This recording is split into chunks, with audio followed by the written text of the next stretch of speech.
watching another edition of Blewetts Blitz. Was hoping I was going to be doing a little bit different of a version today, as I've done in past seasons. But obviously, not the way the Jets wanted to start out their season, not the way I wanted to start out the season, doing a film review, which was not the most fun thing to do. Again, obviously, quite a bit of time to bounce back from this game, but there's a few things that we were concerned about going into this game that we're taking advantage of. And one of the things I was emphasizing last week was that, I wasn't necessarily concerned about, the individual players on the 49ers offensive line, but I said specifically on Twitter, because responding to JJ, who said that, hey, ask the other teams how our defensive line pass rush has been. And I said, hey, the Niners are a different beast than the Panthers, the Giants, and all this stuff. And people coming at me like, oh, their right guard's trash, the right tackle is trash, the left guard is trash, the center's bad, whatever it is. I'm like, it's not individual talent thing. It's more the scheme. And we saw Shanahan out scheme the Jets. I'll talk about quite a few things with the coaching that I didn't like. A lot of bear fronts, a lot of leaving the B gap absolutely wide open. Seeing Ashton Davis a little bit too much for Sherwood, even though Sherwood played more than Davis. I would still like to see Sherwood in there a little bit more than Davis was. Saw Davis give up two big plays. Again, that was something that, and we'll see how the season goes, but I was a little bit lukewarm on re-signing Ashton Davis. His 2 or 3 picks last year were all kind of hand-wrapped or gifted to him. So I still think he's probably a little bit overrated by Jets fans, but this game he gave up 2 plays, not great. Again, the bear fronts weren't great from Saleh. Just throwing those wide 9 guys out there consistently. Really no adjustments. The missed tackles were brutal. 18 missed tackles, I believe is the number. After kind of giving him credit, saying that, hey, longer off season, more reps, more physicality in camp. Hopefully they'll come out and be ready to tackle, and they couldn't tackle for shit. It was embarrassing at times. 39 minutes on defense as compared to only 21 minutes of offense. And some people are coming out about the offense and, they don't have talent. They didn't do this. They didn't do that. The offense was barely out there. It was hard to evaluate them. Or really hard to truly evaluate Rodgers. Rodgers had a good game, or at least a solid game. The pick he was a little bit late on, and there was a throw or two he was maybe a little bit late, a little bit inside on. Hasn't played in 2 years. I still think overall he looked good. The offensive line running wise was pretty brutal. The interior of the offensive line specifically, AVT not a good game starting off. Coming back, Tittman. Had some trouble on some reach blocks. I don't think Simpson assisted as good as he could have. He gave up a play or two as well. So the interior of the offensive line was not good. And even the offensive line pass blocking, I know the numbers are decent, and I thought they were solid at it. But Rodgers was also getting rid of the ball pretty quickly. Tyron Smith gave up, I think probably 3 or 4 pressures and a sack. I think he had a penalty or 2. Morgan Moses played decently well. Towards the end of the game, he started getting up some pressures and hits and stuff like that to Bosa, but I thought he was at least okay. The pass blocking again was solid, but there's ranks out there with him it's number 1, number 2, number 3, number 4 in the league. I didn't see that pass blocking. I thought it was decent pass blocking game. Run blocking was terrible. Again, the defensive line was trash in this game, and we'll talk about it, but everybody, even Q had a below average game for Q. Q wasn't as impactful as you wanted to be. I don't like, again, the bear fronts with Quinnen Williams as a 0 tech and then 2 3 techs next to him. He didn't have a lot of room to operate, I felt like. So I felt like he was very congested. So a lot of 0 tech reps from Q. Didn't love that. You saw some reps of him playing D end, or as even, maybe not as a 5 tech, but a 4-eye sometimes. I think there was maybe 1 or 2 at 5 tech. Didn't love that because he has the power to, he has power, but he doesn't have the speed to win consistently on the edge. So I didn't love that either. Bunch of different things. But we'll get into it, and we'll get into it with the chat, going solo today. So let's see. Clemens needs to go. He's terrible. Yeah, man. Again, it was a concern of mine, and it was a thing where hey, and realistically, does adding Reddick to this team win them this game? No, like unequivocally not. It wasn't really the pass rush wasn't there. Purdy was definitely standing in the pocket pretty cleanly quite often in this game, but it was the run defense, and Reddick's not going to help you so much there. But Clemens was terrible, man. Getting reached consistently, getting blocked out of plays by tight ends. He just looks so lost out there. Sprinting down the line of scrimmage, he's not going to be able to like do adjusted cutbacks or anything like that because he's just full sprint trying to make a big hit. He looks awful. JJ, we didn't expect much of him versus Trent Williams, but I have a couple of plays of him getting blocked by tight ends. He got slingshotted by Kittle on the backside of a run.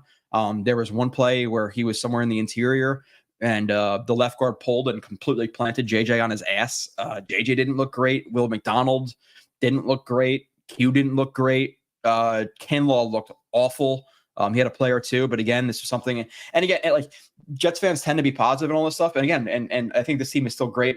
We're still a playoff bound team. And I think this team could win a Super Bowl. But this is the stuff you're talking about with Kinlaw too. It's like, hey, we're a little bit concerned about this guy, interior run defense, and just in general, he's a very volatile player. And now after one game, people are like, okay, yeah, he gained 30 pounds of muscle, or whatever it is, but he didn't do anything positively.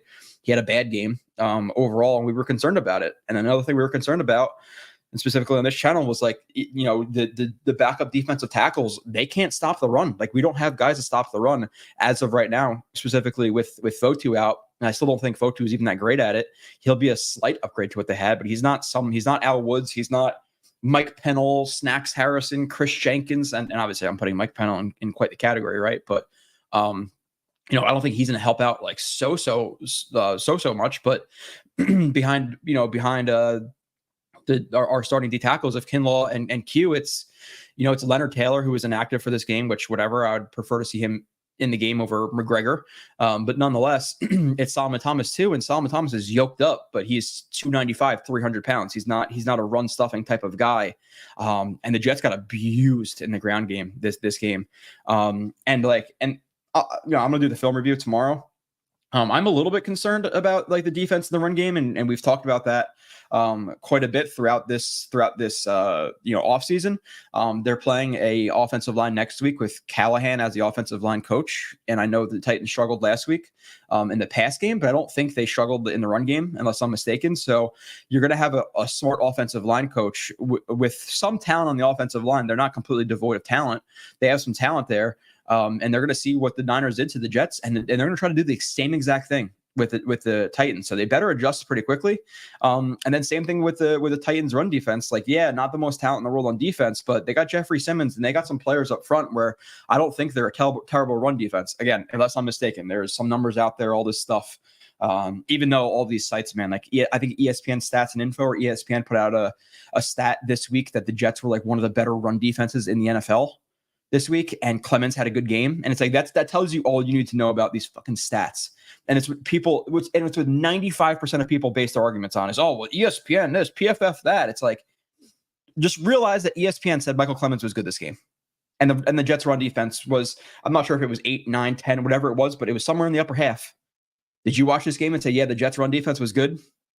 Sometimes it doesn't take more than just the eye test to see that these sites are all, whatever their formulas are. Sometimes it gets it right. Sometimes they're absolutely blatantly just wrong, but the Jets defense as of recent, and again, I think they're going to be good, but in the last 10 weeks or so, this Jets defense has not been money, right? Like November 19th against the Bills, they gave up 32 points. November 24th against the Dolphins, Black Friday, they gave up 34 points.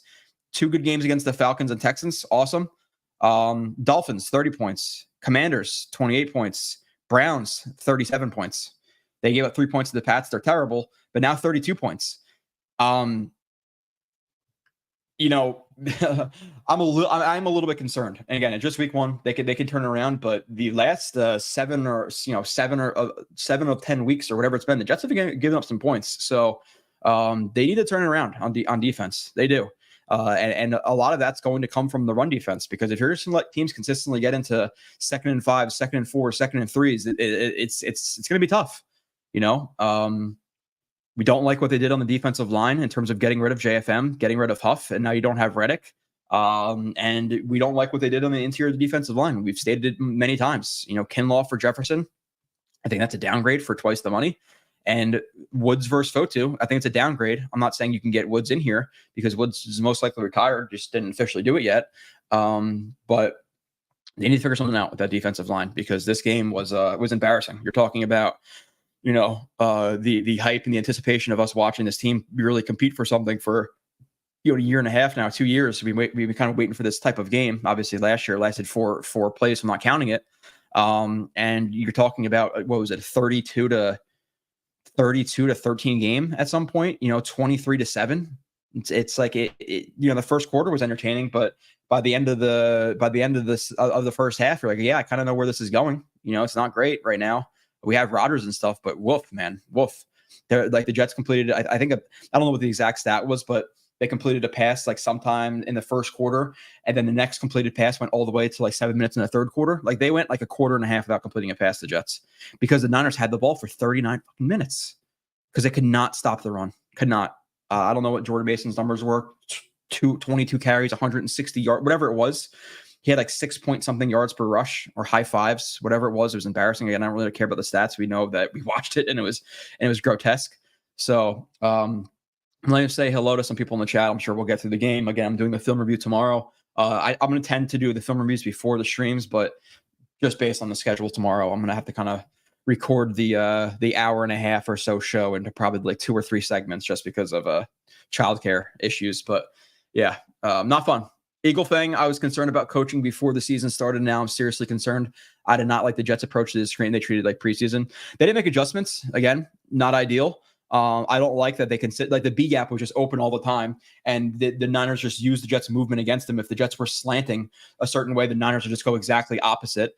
And if the DNs would be in situations on the strong side of runs where they were inside of the tight end, but outside of the tackle, and the tight end would just chip them to the inside, or the Jets' edge rusher would voluntarily go into the B gap, and now you have the edge one. Now you had the edge one, or be situations where like you had a lot of movement and then the DNs would get kicked out by like a fullback or a guard, and they're just the B gap was just wide open all game. And again, it was through either pinning our guys down, them doing it themselves, or having extra bodies on the edge to chip them inside. And they didn't really adjust anything. Like it felt like they were just consistently winning the B gaps and C gaps in this game. So many times in the B gaps. Cutback lanes were there all day too, because you have guys like Will McDonald and Clemens who are not going to be able to like gear down and kind of get their hands on guys and get physical and maintain the backside. Like brutal. So they didn't adjust there. Again, there were some Davis reps where I wanted to see Sherwood. Sherwood had 32 reps while Davis had 21. And Michael Carter II, who went down at some point in the game. You're talking about a guy who's the highest paid slot corner in the NFL right now. And again, I don't know what point the injury came or whatever it was. Maybe I'm mistaken, but he only played 19 snaps. Did he go out earlier than I think he did? Because if you have Ashton Davis playing over Michael Carter II, Michael Carter II's healthy. What are we doing here? You have another coaching decision. Since I'm on the coaching thing here is, that last drive, why is Aaron Rodgers on the bench? And then you have Breece and Garrett Wilson out there. Like, I get that they're a lot younger than him, but if you're trying to preserve your talent, then get all your backups in. Like, I don't know why those guys weren't getting touches. Maybe that's a little bit of a reach, but I didn't necessarily love that. Again, you have Q rushing from 0 tech and 5 tech. Q was rushing and did most of his damage, probably 80% of his damage last year, rushing as a 3 tech. Why is he suddenly now in the first game rushing 0 and 5 tech? I'm not saying he was never 3 tech, but 0 and 5 way more than I liked. And again, like, when he was a 3 tech, it felt like there was like a 1 tech, a 0 tech, and a 5 tech next to him. And then there's so much crowding in his area that he can never just beat a guy cleanly. And then there was times where it was like stunts and stuff, and people were just like flying like bats out of hell on defensive line, crashing into each other. There's like I don't know. Again, didn't love it. 18 missed tackles, which is on the players as well, but that was gross. Another coaching thing and just an overall philosophy thing. And I'm not saying like this is where he's going to end up, but you have the Jets who were promoting Corley this entire time. I thought he was going to get 2 or 3 design touches, and I get we didn't have a lot of time to touch the ball, and maybe that's why. But they were going to trade up. They were trying to trade up into the mid-second round for a guy they were going to use for 1 snap this game. It's like you didn't use Corley at all. Like nothing. Like it just felt like passes to the left and running the ball and just consistently not working. It felt like the old days of run, pass, and we just get 1 yard, and then not convert the third down. Like they were never ahead of the sticks. What else I have in terms of coaching? Yeah, I don't know. I've had no Conklin involvement. I'd have to go back and and I'll be transparent. I watched this with like a glazed over eyes. I was just watching it. Record play. It's just like it. This is not what I wanted to be doing. So yeah, coaching not great. I was disappointing them as well. Anyone see Clemens celebrate after Purdy gave himself up on third down to keep the clock going in the game? That pissed me off. Yeah, I also saw Clemens get completely washed out of plays. I saw Clemens the one time get like bitched by a tight end, and then like he barely wins. Like he doesn't win the rep at the end of it, but he kind of like throws a tight end at the end of it, and the tight end like trips over a pile of people, and he's like standing over the tight end, like flexing, like looking down at him. It's like, dude, you have sucked ass this entire game. Please stop celebrating, please. Clemens is a brutal watch, man. Because again, Tarzan Jane thing. We know what it is. What's up, Curly? Clemens is a jag if I've ever seen one. Curly, I'm not gonna lie. Like I think that's a compliment. A jag is just a guy. I would take just a guy at the end. Like just a guy kind of indicates that they're all right. He's just bad. Clemens is not a jag. I wish he was a jag. I am P cheese. Or I amp cheese. Either one. Where's Kyle? Kyle has not been here since about last November, so he's been gone for quite a while. What's up, Eli? We're gonna have to toughen up. We need help, Joe. Fiaco was talking about the D-line splits and getting outnumbered, let alone getting dude, the entire time. It would be a guy, it would be like a jet in either in the A gap, B gap, whatever it may be, and then a 9 tech. And there's a huge bubble in the B gap, wide open. And then so you had offensive linemen on the first level who didn't have to assist on the first level. If there's a guy in your range, you might have to ricochet technique, you might have to do whatever, help the guy on the first level, climb to the second level. They were on the second level before you could blink because there was nobody on the first level to account for on the play sides. Like it at a certain point, like, yeah, we know your guys are comfortable rushing from wide 9 and all this stuff, like specifically Will McDonald and Tack and whoever else it may be, but you're getting abused in the run game. Let's play the run game first. Afternoon, Joe. Christian A.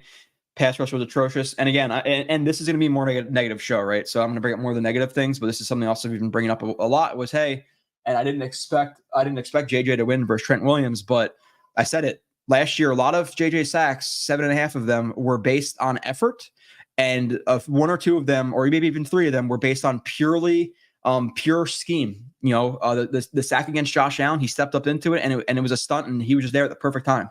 At least 3 or 4 more were by effort, not by beating a guy cleanly. So JJ is, and again, I'll be more towards this, towards more side of the positivity right now. He is average at best as a rusher, at best, and I wouldn't probably even say that yet. He still has to prove that he can be an average rusher. Will McDonald's complete unknown. Clemens is an absolute 0 as a pass rusher.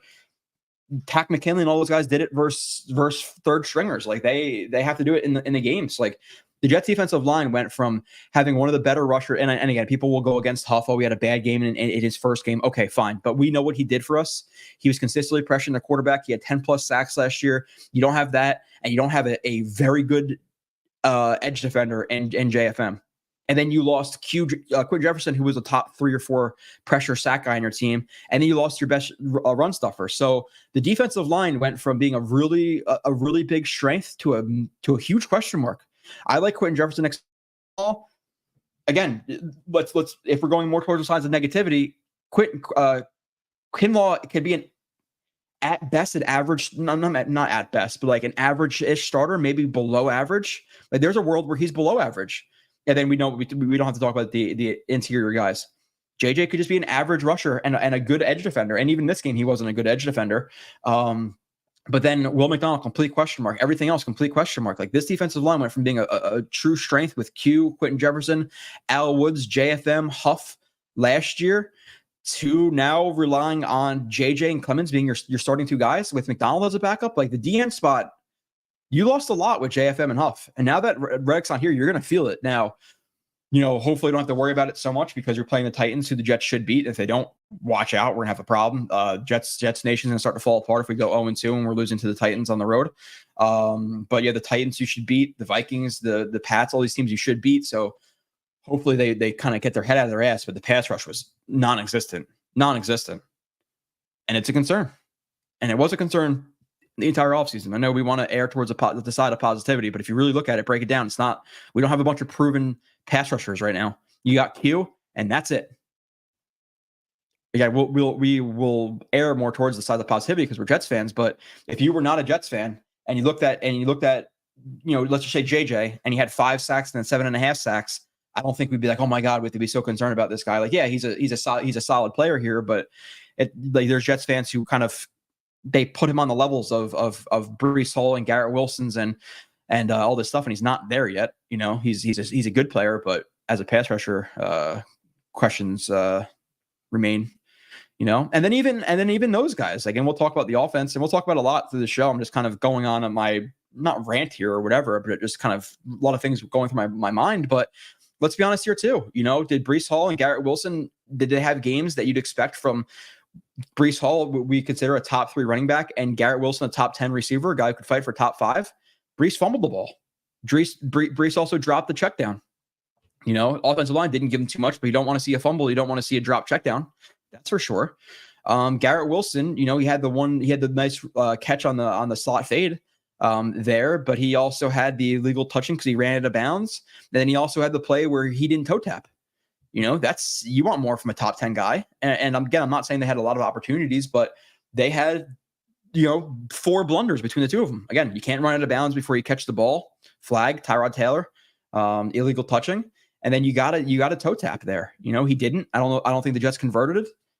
And then, I think they punted after that. And then Breece, obviously, you gifted him 3 points because he fumbled the ball. Hell of a punch by Warner, but you gotta hold that ball tight for obvious reasons, especially when you're playing guys like Fred Warner who will dive across piles and punch balls out. He's Troy Polamalu-esque in that type of way. The way he kind of just flies through the air. And then you can't drop a pass, So like a lot of I struggled finding 3 studs in this game. I did. Like Lazard had 2 touchdowns. He also had a drop on the first drive on 3rd and 3. Like a stick concept. It was right in his chest and he dropped it because he slipped coming out of the break. Because he looked like he overextended a little bit. Who played well? I don't know. Sauce had a lot of really good reps in coverage, but he also loafed it on 2 or 3 tackle attempts. And I thought I gave Sauce credit. I think he played better towards the end of last year with more physicality in the run game and stuff. But he had one play where he just basically dropped to a knee and threw his shoulder out there or slashed his arm and hoped somebody else made the tackle. Like there are some times where he shies away from contact. Which, hey, listen, if he's going to be a below average tackler but an elite corner, it's not a necessary thing to be a great tackler. Look at prime time, widely considered a top 3 corner of all time, probably number 1. I would say consensus. Not my consensus number 1, but consensus throughout the country. If you asked, who's number 1 corner of all time, Deion's probably number 1 if you pulled the entire country. Again, if not 2, 3, whatever. He didn't tackle. So it's not necessarily a requirement, but if you're going to play teams like the Niners and they're going to start penning our defensive ends and getting, all these lead blocking or all this lead blocking east and west, then guess what? Your corner's got to tackle. Your corner's got to tackle. Tony Adams, I thought played pretty well, or at least played decent amount of tackles. They're more just cleanup tackles, like expectation type tackles. He also missed a running back. He took a bad angle, sat too far inside, and the running back just squirts by him on the sideline and gets another 15, 20 yards. And we saw that last year, twice with Tony Adams? What game was that? There was a game where he gave up like 2 touchdowns rushing, where he was like no work. I don't know. Maybe the Dolphins. I forget what game it was, but yeah, pass pro and Rodgers only bright spots in this game, says Greg. Yeah, Rodgers was a bright spot. Again, there was a ball or 2 he was late on. There was some double clutching from him. The interception, he did throw that ball late and inside. Now, Garrett Wilson didn't win that as cleanly. Like that's another play like Garrett Wilson. Garrett Wilson did not win that as cleanly, and I think Rodgers wanted to get rid of the ball. There was some pressure off the left side, so he had to step up a little bit, and maybe that's why it was either one of 2 reasons. Either one, he felt the pressure, and that's why he held the ball, or 2, Garrett Wilson didn't get out of the route as cleanly as he wanted it to, but the ball was still inside. which led to it getting tipped and then picked. Which, how many times it wasn't like a truly like interceptable pass, even though maybe it kind of was, but it was inside tipped, and that's why it was intercepted. It wasn't the worst play in the world, so I would give him like a stock up, considering that this is him 2 years removed from like a real game. He will only get better, undoubtedly. He definitely was not a problem. I was relatively impressed. Again, I expect him to be better. I don't think you're going to see the late and inside double clutching things as the season goes on, as he gets more comfortable with some of these guys. But it wasn't like it was an elite performance. Sauce was good too, but again, he loafed on a few plays, and Lazard had 2 touchdowns, but he also had a huge drop. But like, I'm doing the film show and I'm struggling to like tell me positives from this game. Really, like I'm genuinely curious. Like I was sitting there thinking, I'm like, what the hell? Like, who am I going to put in the top 3? Like, I don't think, like, I'm not going to say just because Tony Adams tackles, he was great this game. Quincy was okay at times. Like, I'm not going to say any of the linebackers were great. Mosley got kind of ran over a few times on the sideline. He didn't look as physical as he once was. He's getting kind of bitched a little bit more than he used to.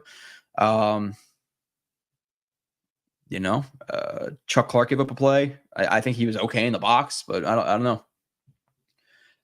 Pass pro and Clemens, McDonald aren't JFM Huff replacements. Absolutely not. Not right now. I think McDonald could be a Huff replacement. Huff, it took him 2, 3, 4 years to really get it going. But yeah, again, people are just going to be kind of blind towards their players. Oh, McDonald's fine. Okay, he could be. He has to prove it. JJ is great. Okay, again, he has to prove it as a pass rusher, and I've said that for months. That's not a new thing. I think he's a good player, but to rely on him as your number 1 edge rusher right now is not great. It's not great unless you're looking for effort point. So, they're not the replacements. The Jets did not do enough on the defensive line, my opinion. Afternoon chat. There's a positive. No one will talk about Lazard. He's my number 2 stud of this game, which should tell you all you need to know about how bad the Jets were. Jets without Q might have the worst defensive line. And this is why there was a conversation on Twitter. I don't know who put it up. It was like one of the U Stadium guys. I don't know if it was Nick or one of the other guys. They asked like a question, like, who is the guy in the defense that you can't lose? And they said Sauce. And I'm like, I'm sorry. I love Sauce. I think Sauce is a better D tackle. I think Sauce is a better corner than Q is a D tackle. I think Sauce is probably number 1, if not number 2, and Q is 1, if not 2, really 2 as well. They're on a similar plane, even if let's just say they're dead even. They're dead even players, but this defensive line without Q is I dare to say right now, a bad group. That's not even daring to say it. They're a bad group without Q right now. Without Reddick, without Q, it's a bad group. If your starting defensive line was Kinlaw, Solomon Thomas, McDonald, and JJ, that is a bad defensive line. Not just so maybe that should tell us all we need to know right now. With this group, like, they're with Q, and let's assume that this is their worst game. They're an average defensive line right now. Really break it down. Like, who do they have who's plus at their position? JJ, okay, fine, more for run stuffing than pass rushing. Obviously Q, and I'll wait on the rest. I don't think we have any plus rotational guys. I don't think Kinlaw is a plus defensive tackle. I don't think McDonald's a plus D end as a starter. Obviously, Clemens is a massive negative as a starter. So the defensive line is average. You add Reddick to it, okay. Maybe we're in the top 10-ish range. But it's went from a legitimate top 5 unit to, I think with Reddick, maybe we're talking again top 10, maybe in the lower of top 10. I'm just being honest here. Losing JFM Huff for nothing, and then again Q Jeff and Woods to what we have now on the interior of the defensive line. They're all downgrades in my opinion. But I got told to shut up because Kinlaw is untapped potential and stuff. I get it, and he is. He has a higher ceiling than Quinn Jefferson, but Quinn Jefferson has been better throughout his NFL career at this point than Kinlaw has been even close to sniffing. Quinn Jefferson's a very good pass rusher on the interior. Kinlaw has not been that, and he was not that in this game. He looked lost at times. He's strong as hell, but if you don't know where you're going, you don't know what you're doing, it doesn't really matter. Jets couldn't sack groceries. Yeah, you saw Purdy with quite a few plays where he held the ball for quite a while. So, Big Q got manhandled a lot in the inside run. Yeah, he got 2 hands on him. Again, linebackers got right up to the offensive lineman got right up to the second level, and then you're asking your safeties and corners to make tackles, and it just was not working. Matt says run D was my only concern, my only real long-term concern. That was brutal. At the same time, Stephen Hawking would have a 1,000-yard season in that offense, trying to say, yeah, no, you can stay level-headed. It's just, and I would say, and I am being definitely negative, but it's just concerning that the things I was concerned about the most, we got abused in. Like, it's not like it would be more comforting if, like, hey, the Sauce had a really bad game, or like DJ Reed had a really bad game. Okay, we know they'll bounce back. But it's not like the run defense was not good last year, and I think they've only downgraded in that group, and now they got gashed. You know, the Titans got some talent on the offensive line. The Patriots kind of, and obviously different coach, but they always abuse us in the run game. They got Ramondre Stevenson, who always seems to have a good game against the Jets. You got the Colts coming with Jonathan Taylor. Just in general, like the run defense has always been a concern, you know, and then past that, Matt, again, you got Q and hopefully you get Reddick back, but past Q, and, you know, I can formulate this, I ask who's a plus defender on the defensive line minus Q and JJ, minus Q, who's a plus pass rusher on the Jets defensive line in their slotted position, whether that be backup, whether that be a backup level player who's a good pass rusher, whether that be a starter who's a plus pass rusher. They have one. They got one. And JJ could be a 10+ sack guy. I need to see a lot more. I'm not crowning him to be that person yet, like a lot of Jets fans have. Again, really good run defender, not in this game, but the pass rushing was, I think people are overrating what he did last year in terms of pass rushing quite a bit. And I'll just be transparent here. I want the Jets to win by 3 or 4 touchdowns this week against the Titans for confidence. If they barely win by 1-2 touchdowns, my mood. Listen, at the end of the day, if they win by 1 or 2 touchdowns, if the Jets win 27-13, they're winning by 2 touchdowns. Is that a bad game? No. Now, sure, hey, let's blow them out 35-9. Like that's awesome. Let's do that. But home opener, you know, they had a really disappointing game against the Bears. They had a block punt. They had a pick 6 for a touchdown. They imploded. They were up 17-0 or something like that. Which, by the way, the weekend started great. You know, minus Jordan Love's injury. I have him in fantasy nonetheless.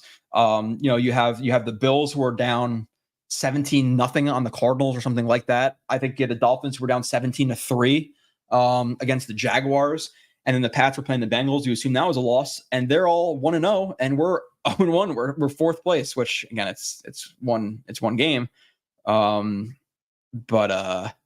the Bills almost lost to the Cardinals at home. Like that would have been great to start the season. And again, the Jags beating the Dolphins would have been great. But we flipped from that to them all winning and then the Jets doing what they did. But yeah, if they come out there and they win by 10 points, 14 points, I'm not gonna kill them. It's the NFL. The Jets are gonna take some time to kind of build their team up. And this is why now, obviously, the Niners didn't have McCaffrey. Like, that was great for the Jets, and Ayuk was rusty, and he's on a snap count or a pitch count. You had Trent Williams, who was rusty. But there's a reason I said when this game came out that I would rather the Jets play them in later on in the season. And as the game approached, it looked like maybe I was wrong. Like, hey, maybe they got the Niners at the perfect time.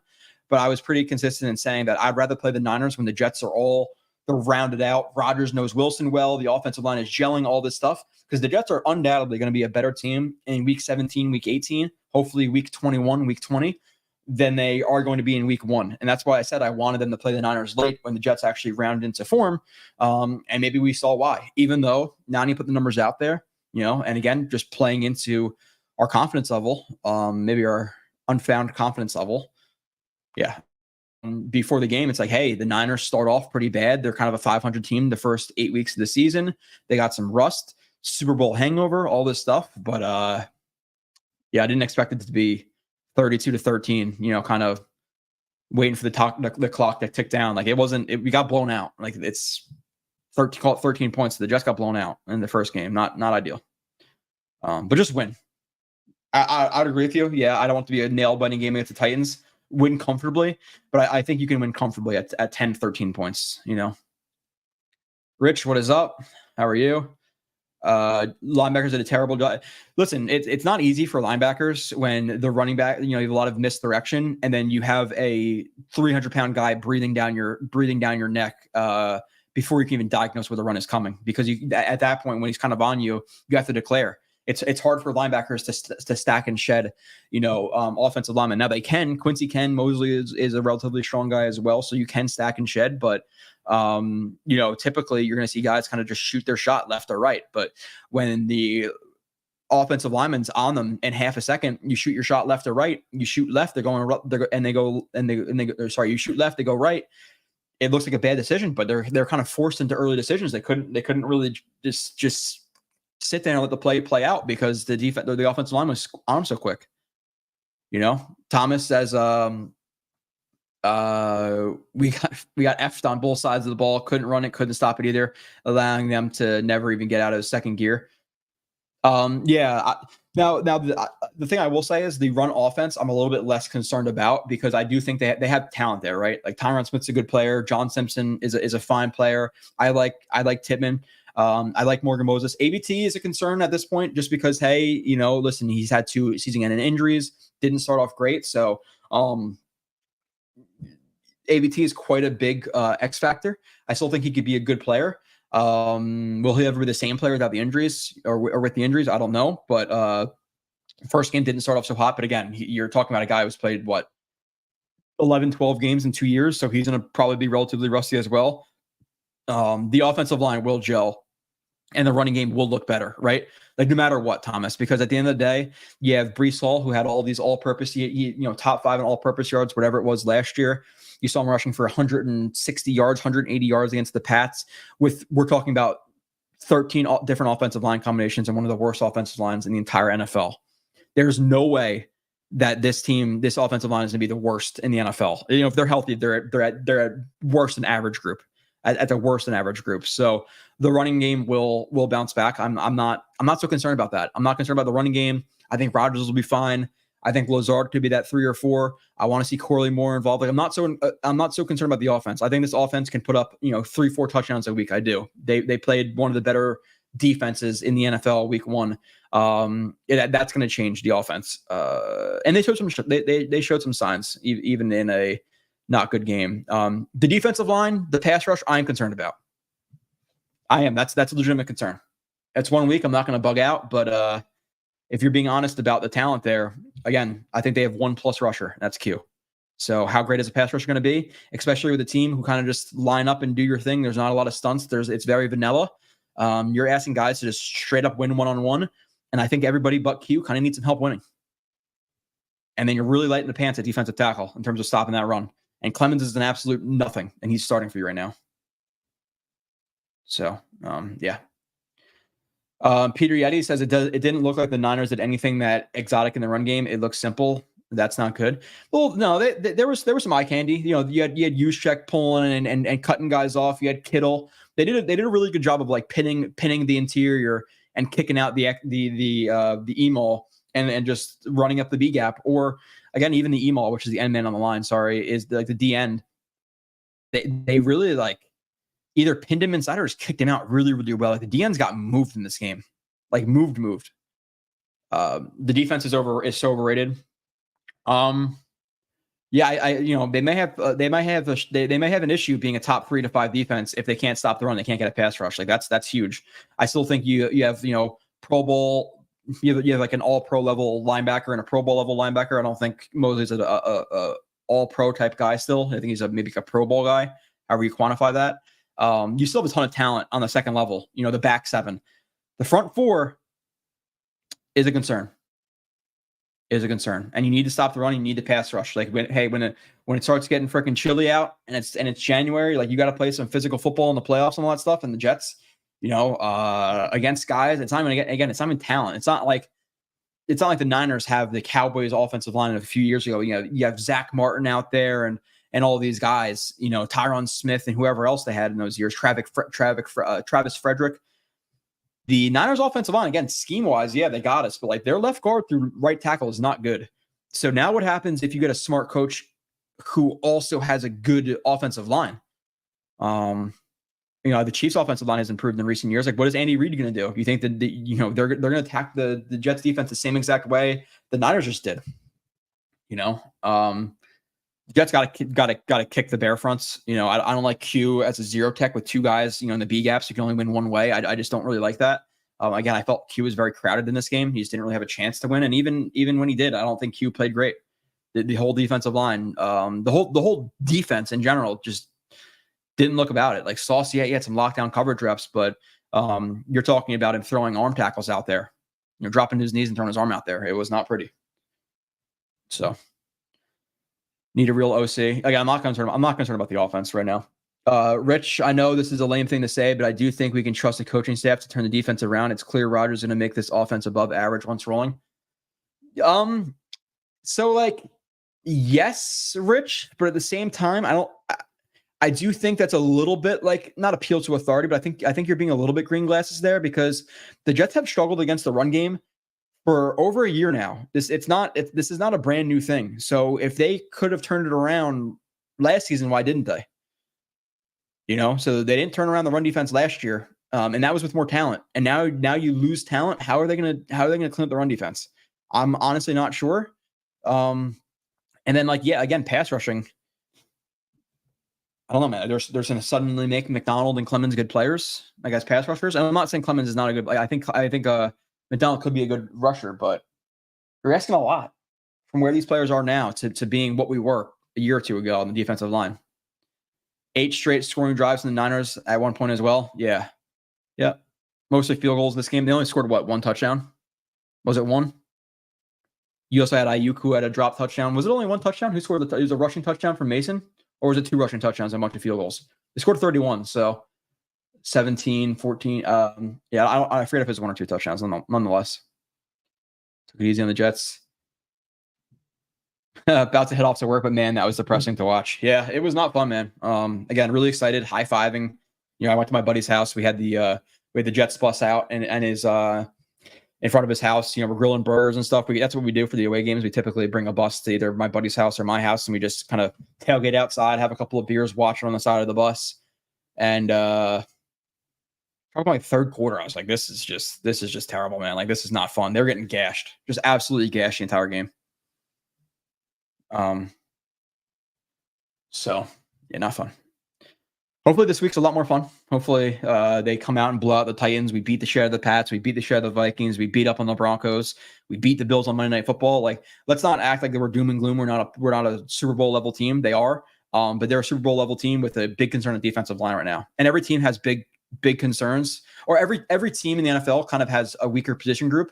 But I don't know. The defensive line feels very underwhelming this game. And if you really break it down and you kind of err more towards the side of negativity, it's not a great group.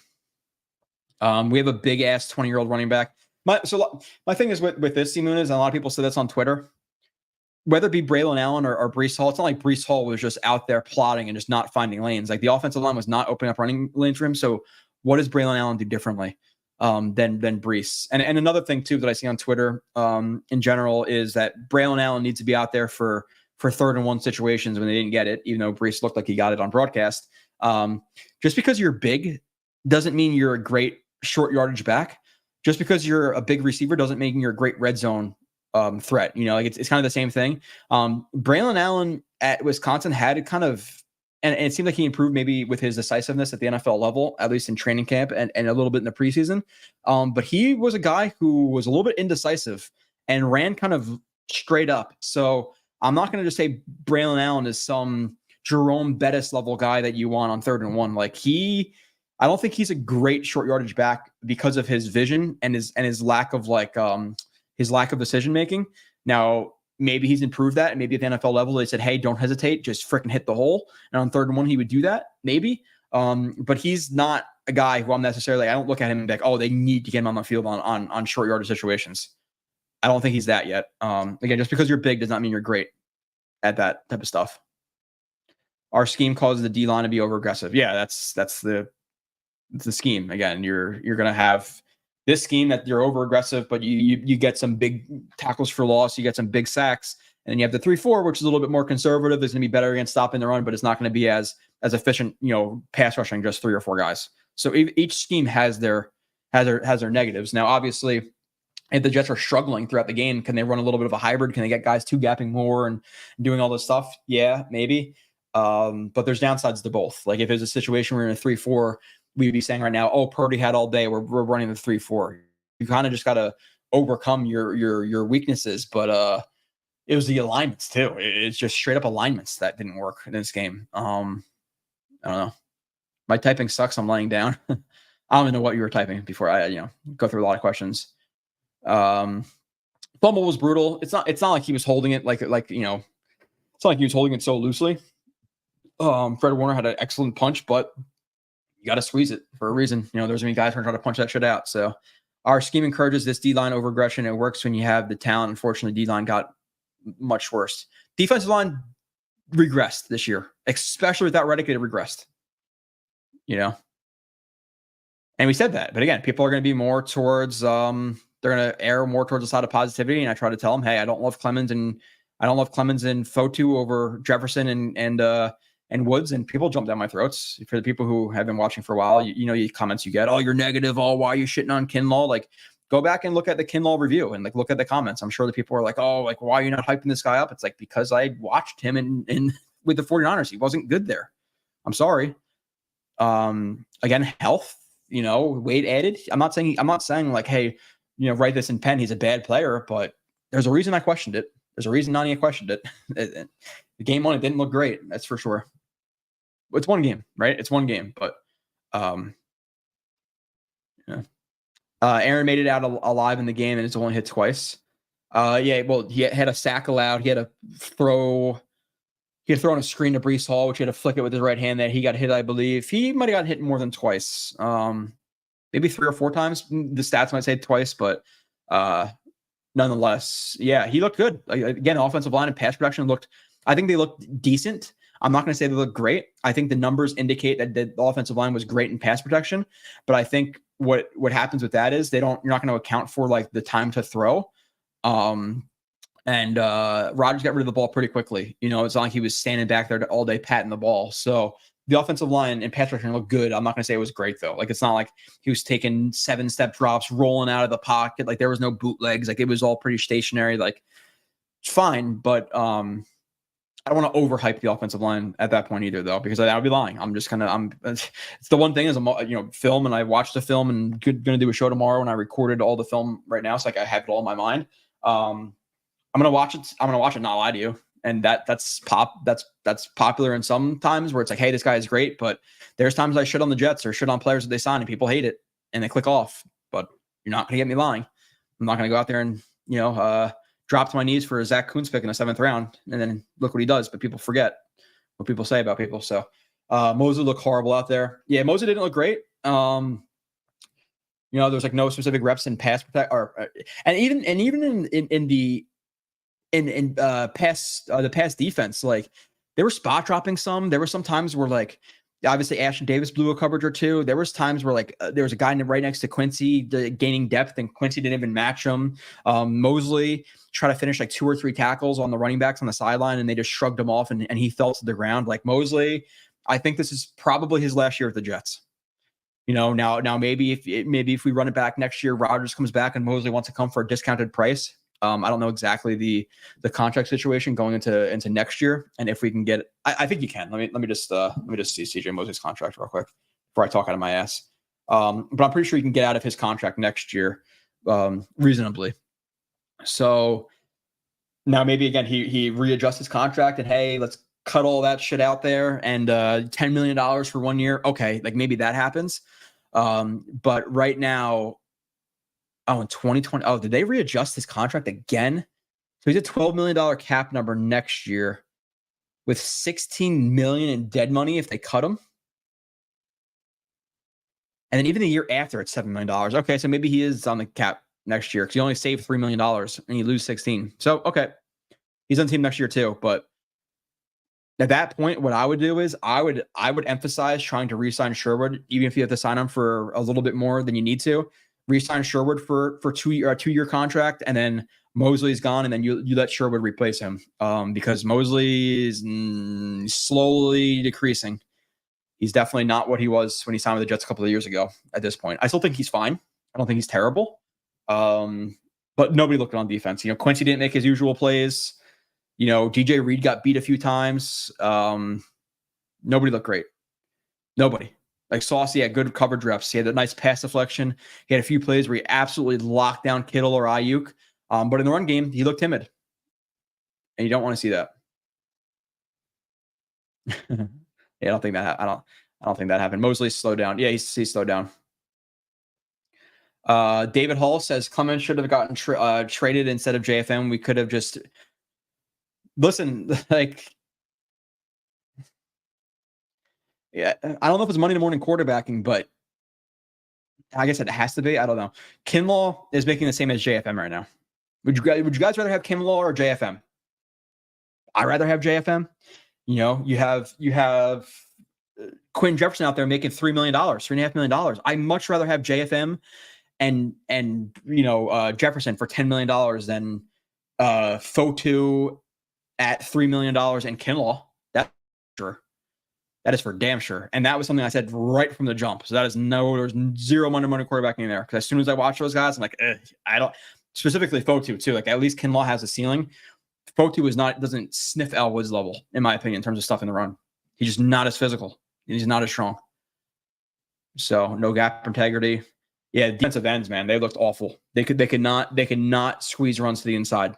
They're consistently getting outflanked to the outside of them. Or getting just completely washed out of the play. And even if they weren't getting washed out of the play because they're running a play side, if they're on the backside, you'd have like a split zone or even a counter, whatever it was. You'd have somebody pulling, whether that be a fullback, H-back, receiver, tight end, guard, just kicking the shit out of our guys on the edge, kicking them out. So whether it be pinned or getting kicked out, it was happening all game. They're getting moved. How can we play a little worse than last year? Again, it's week one, right? It's week one. Let's not overreact. We anticipated a loss. I didn't anticipate them getting blown out. The concern is that they exploited some of the things I was concerned about. Specifically the run defense and the pass rush Reddick is not a fucking luxury. Can we stop with that shit? Are we done with that now after 1 week? I'll be done with that after a week. I was done with that after the first time I saw it typed on Twitter that he's a luxury. Why? Because we have Clemens starting? Hassan Reddick is a luxury. No, he's not. He's a necessity. I said that. A need. He's a need on the Jets team. Oh, he's not a need. What is a need? It's a fucking need. If you want to win the Super Bowl, he's a need. Again, anything's possible, right? But can you imagine Clemens, opening up the Super Bowl? Clemens, Texas A&M, 3rd round pick with his fucking stupid nose ring, maybe a baseball bat. But he's a luxury. Hassan Reddick, the luxury, because our defensive line is so good without him, where we have 1+ pass rusher. One.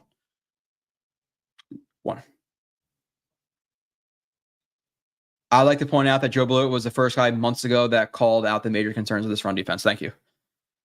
Yes, because now, and it's funny now people are jumping on. Oh, we've been saying this. No, you weren't. People tend to play both sides of it, where one time they'll give you the negative, one time they'll give you the positive, and then either way it plays out. Oh yeah, I told you that, because people podcast for hours and hours and hours. But I was undoubtedly getting shit on when I said Kinlaw and Fotu were not it, and so was Nania, because Nania did articles about it. I'm sure Rivka did, and people said we're negative. And maybe again, I think Kinlaw has a higher upside than both Fotu and Jefferson. The problem is he hasn't done it in 3-4 years he's been in the NFL. He's very volatile, very, very volatile. And he gets moved a lot. Even with his strength, he gets moved because his technique is piss poor. He plays really high. His hand placement's high. His recognition's not great on the interior. It's a fast-moving position. A lot of shit going on in the interior quickly. So he won a bunch of prayers. Yeah. And again, I think JJ could be a plus pass rusher. If you watch back his 7.5 sacks last year, tell me that that's replicatable. Even 7.5 sacks. A lot of it was effort. So 1-3 or 3-1, everyone will go insane. I'm expecting the Jets to be. Listen, I think the Jets win this Titans game. I think they win the Pats game. I think they win the Broncos game. I do. But Miami, they have a good coach who can scheme well, and we've been getting boat raced by them the last couple of years. I know with Tim Boyle and all this shit, but I'm concerned about the Dolphins. Just the playoffs in general. This run defense has taken major steps back. Again, do we trade for freaking Clowney? Do we get him back somehow? trade deadline. I don't know, but it can't be Clemens. If you pulled the real NFL fan as Revis is one, I don't know though. I don't know Matthew Smith. I think if the question was formulated, who was the best corner at their peak, you might get Revis. The problem with Revis is his peak was only 3 years, right? It was 2008. He was good, but like it was really 2009, 10, 11, 12. And then he got injured in 12, right? He got injured in 12 against the Dolphins, and then he went to the Bucs in 13, correct? Because then it was D. Milner and Sheldon Richardson in 2013 draft. Yeah, so 9, 10, 11, half of 12. You're talking about 3.5, 4 years there. Tampa, he wasn't the same player. The Pats, he was solid. He was not Revis. And when he came back to the Jets, he kind of sucked. So you're talking about 3.5 years of really good play. I could see again, peak level, yeah, sure, Revis, but his career was not as long as guys like, Dion and Champ Bailey and some of these guys. So I don't think so. Rich says I'm on the side of being more positive after this game. Defense might not be as dominant as last year, but they aren't going from top 5 to bad. They'll get it figured out. No, I don't think they're going from top 5 to bad, but I could see them going from top 5 to more, again, 11, 12-ish, because the pass rush and run D is not there. And you win in the trenches. And the Jets got some problem in the trenches right now. So I don't think they're going to be bad either, Rich. I'm not saying that. But again, you have people who are top 5, top 6, top 7. They got to get some shit figured out on the defensive line, that's for sure. And Reddick is a big part of that. I think Reddick's again, he's in need at this point. Maybe not for this week or next week or the week after that, but you don't want Reddick sitting out this entire year, because I am definitely concerned about the pass rush then. Definitely. It's a thing where like JFM, even as a pass rusher, like JJ could be a better pass rusher than JFM, but JFM from the interior, like JFM was a solid pass rusher. I'm not saying JJ is even better than JFM at this point as a pass rusher. So you went from JFM, JJ, okay, similar levels as pass rushers, and now you just lost Huff, who got 10 plus sacks and was one of the highest rates in terms of pressure in the NFL. And that was not just because of Q and that bullshit. Do not give me that. I know people watch the Eagles game, we're the Jets, everybody who leaves here sucks, all this stuff, whatever. Huff was a good player at the Jets. Let's not get that twisted. He was a really good player. And you're asking Will McDonald to do that. It's a large leap to make. And then again, Clemens is a starter and getting, how many reps did he get? I wrote it down somewhere. I think he had like mid 30s. I think JJ had 50. Clemens had like 36, 35. And he's an absolute zero. Running him every single time. That's what they did. They ran him a ton. Lem Barney's Lions, my favorite. Yeah, I can't say I know who that is, but super chat from Nose Kills. I appreciate the super chat as always, Nose Kills. That botched reverse to Debo where we missed 4 tackles starting at 15 yards to start the second quarter felt like foreshadowing. Yeah, Q missed a tackle. Q a little bit of a tough spot in open space versus Debo. We tried to dive, couldn't get him down. You have Mosley who missed a tackle there. JJ missed a tackle. Again, JJ missed a tackle or two. There's a few times I wanted to see him set an edge better that he didn't. There's a play he got absolutely, here, I'll show it. He got absolutely planted by a pulling guard. JJ did not look good in this game. Let's see. Yeah, JJ planted. This is the play. Watch my screen's very small right now. Watch, I think he's the left end right here. I don't know if you can see. You can't see my mouse on the screen. He's on the left side of the defensive line from your angle. Planted. Like it was just so much movement. Like what is Kinlaw doing? Kinlaw, so much movement. Like you have. I'll go over it in the review. I'm not going to try to do it right now because I'm going to have an aneurysm, especially because the screen is so small for me, which you guys can't see. But the run defense was brutally bad from alignments, from splits, from guys just having awareness to gear down. Like, hey, yeah, I try to shoot this. I try to shoot this B gap. I didn't win it. Maybe I should start to gear down and maybe play the B gap and the A gap. You had guys who were just laid off the ball. You had guys who were just crossing our face. It felt like the Niners, every time they try to run the ball, they would win their intended gap. If they were lined up as a 0 tech, they would win the A gap, a 3 tech, the B gap, whatever it may be. Whereas the Jets, it seemed like the Niners got positional leverage on us every time. They were always in front of us. The Jets were always fighting from behind. It was never, oh, we blew up this gap and we kind of dictated. It was more so, oh shit, they're in front of us. Now we got to figure out a way to adjust. Like they got out schemed and they, I don't know. Pass protection, yeah. Jets trauma is still there. I think some slight overreactions like we anticipated. Yes, I expect them to compete more, but they will get better, in my opinion, not overly worried. No, again, I'm not overly concerned necessarily. So I think they have the offense to pick up the defense. Even the defense does struggle some weeks, but again, it's not something I didn't necessarily expect. So that's why maybe I'm making a bigger deal of it than I should. But based on what I watched this offseason from the players they added, it was always a concern, and it got exploited. So Morstead was the number one star of the game. D-line is way less than average. In that game, they were definitely way less than average. Run game, pass game, yeah. Dan Orlovsky was showing some film on the Jets D-line being spread out way too thin, showing the 49ers. Oh, yeah. Yeah, okay. So we said that quite a few times. You literally had a guard who was uncovered like half the time. And he would just climb right up to the placeline linebacker with touching nobody on the first level. So yeah, no, the adjustments. You had like 3 tech, 9 tech, wide open, left guard, left tackle, and they were just running right at it. Just running at the gaps. Why didn't they use him again? I think him just being big is a little bit. Maybe he's a little bit overrated in short yardage situations. I'm not going to go crazy there. ABT will be better. You hope so. But he also tore his Achilles.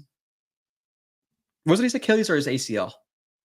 I think it's his Achilles, right? Like he tore his Achilles. It's, now he's not a receiver or a corner where he like relies on explosion, but there's still some level of it that you need. And he got beat up a time or two. There was a run play where he got in front of the right guard, but got way too vertical, and then the DN kind of just scraped down the line of scrimmage and made Breece Hall, I think, bounce it or whatever that was.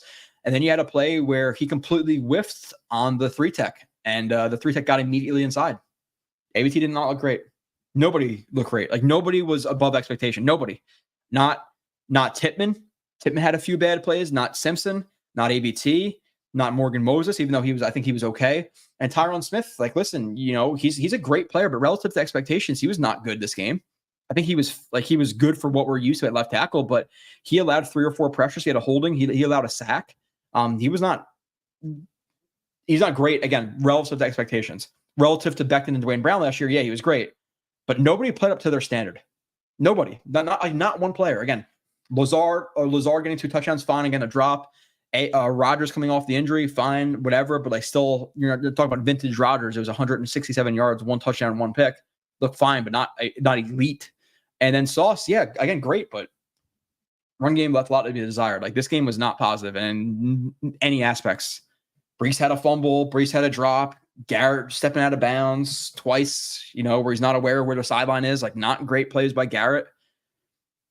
Again, I know he had a 1 catch, but you're talking about 1 really positive play and 2 negative plays for a guy who was a top 10 receiver in my mind. That's below average, or that's below expectation game. He's better than he showed in that game. He is. Breece is. Everybody is. It was just they came out flat, and that's one of my things with Saleh. And again, week 1 is a weird week, right? Like a lot of shit happens. You have teams who get blown the hell out. You have the Niners a few years ago who lost to the Bears. Like you have teams. You have the Bengals who lost to the Pats. I think the Bengals are a better team than the Pats. A lot of weird shit happens. So I don't think I'm jumping off the handle here, but it's a thing where Saleh comes out in a lot of big games and the teams look like shit. They look like shit this game. You have the Black Friday game. If you win that game, Rodgers may come back. You look like absolute shit that game. You have a couple of years ago, you have the Jets fighting for a playoff spot with 7 wins. They get blown out. Jaguars, they get blown. Terrible game versus the Lions. You have Saleh who consistently after bye weeks comes out and disappoints as well. With extra time to prepare, he comes out and plays, and the team looks like ass.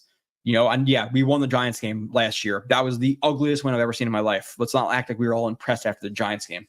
We were not. We were all discouraged that game. It looked like shit, and it was shit. So I'm not going to give them credit because there's a W in the win column. That was a bad game. Process versus results. It was awful.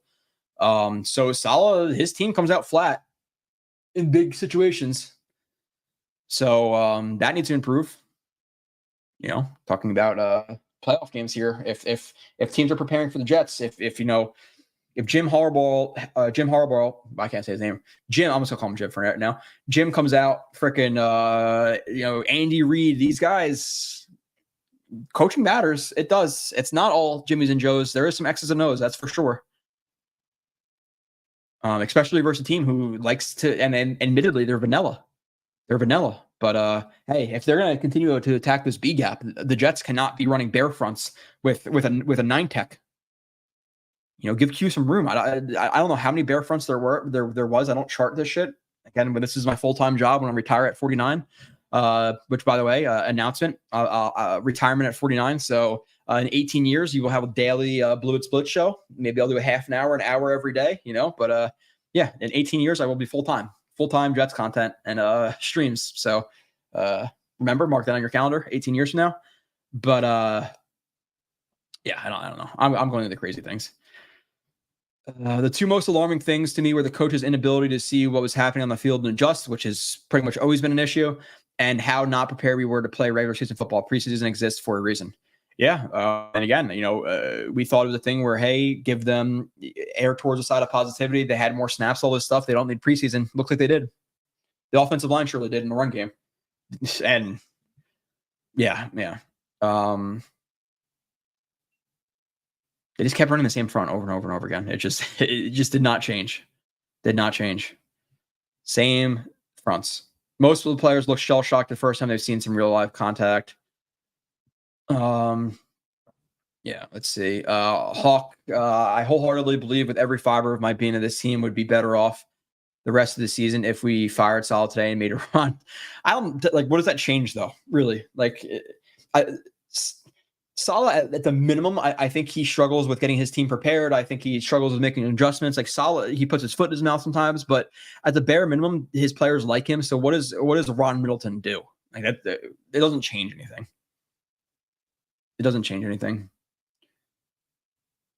Cream puffs out there. Devo scored.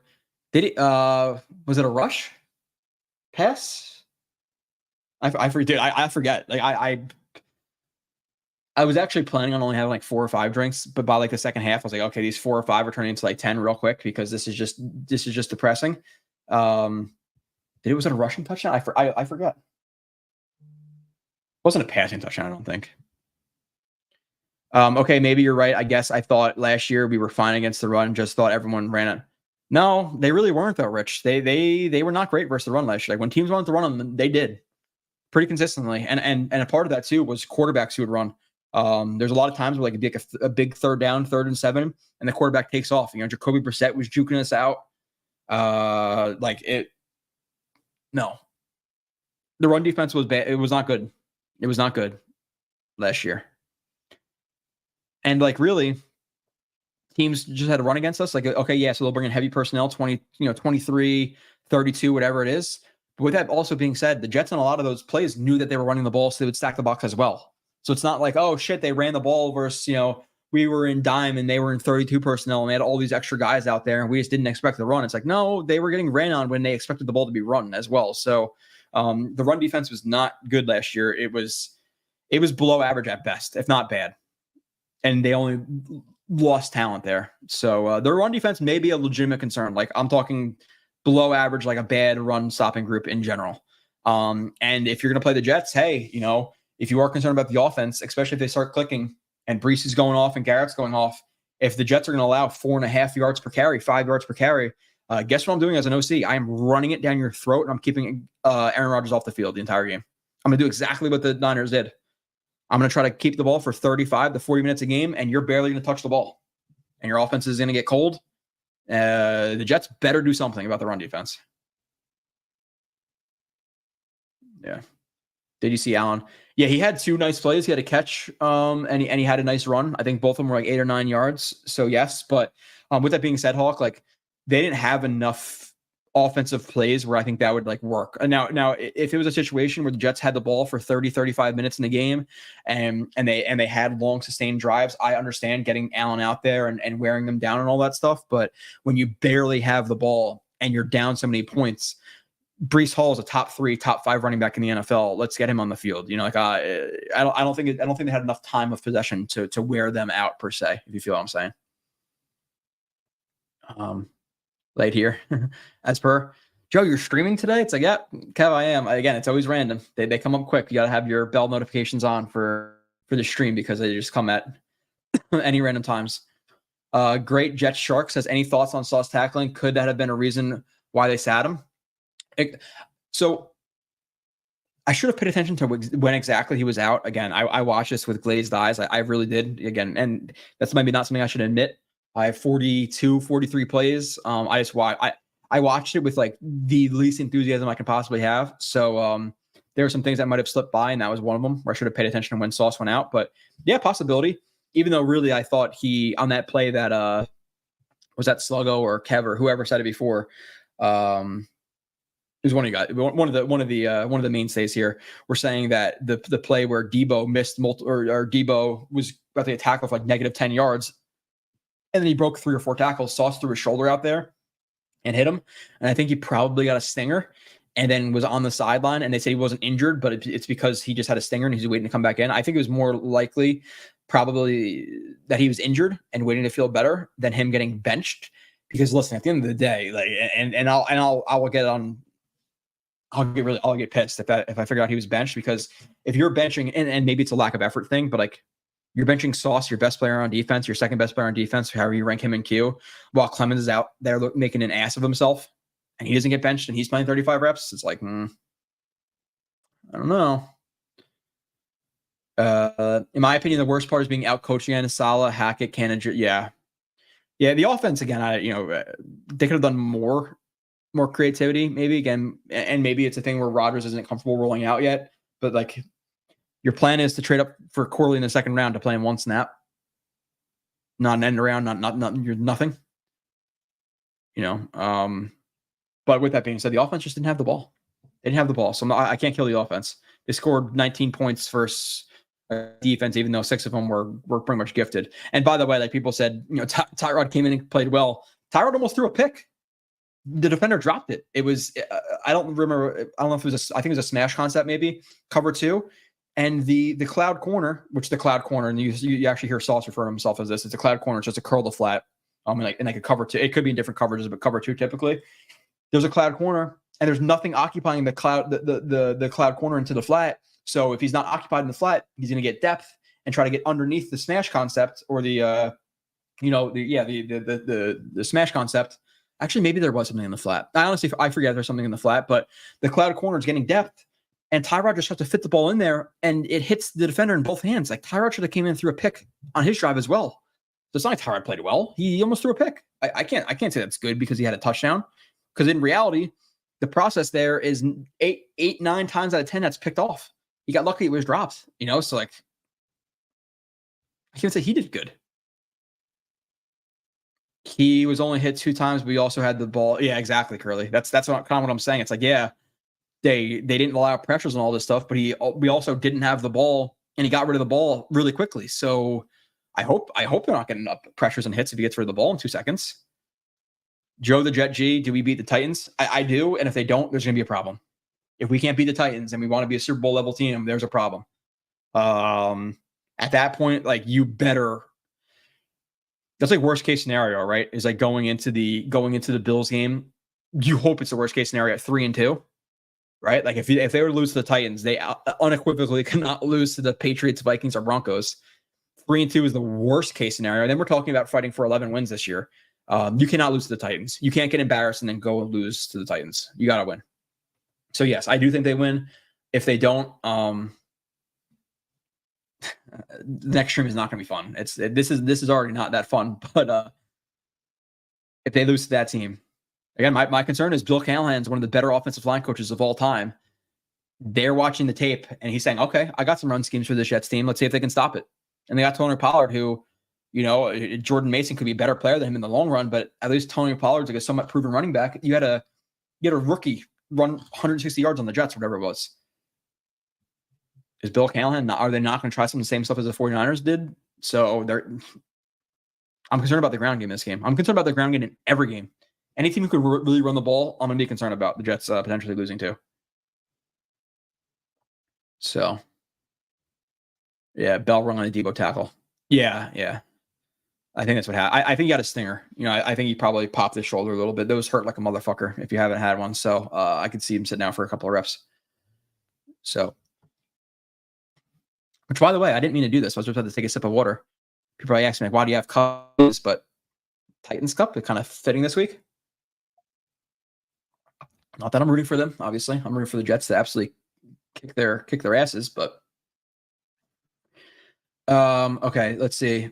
Since when is the solo stream noon on Wednesday? No wonder I keep missing. Swolsey, again, so I'll explain it to people. I work a rotating shift, right? So I don't work the same days a week any week. Well, actually, 2 weeks in a row I work the same weeks, but my schedule rotates every single week. So, there'll be 1 month or there'll be 1 week where I work Monday through Friday.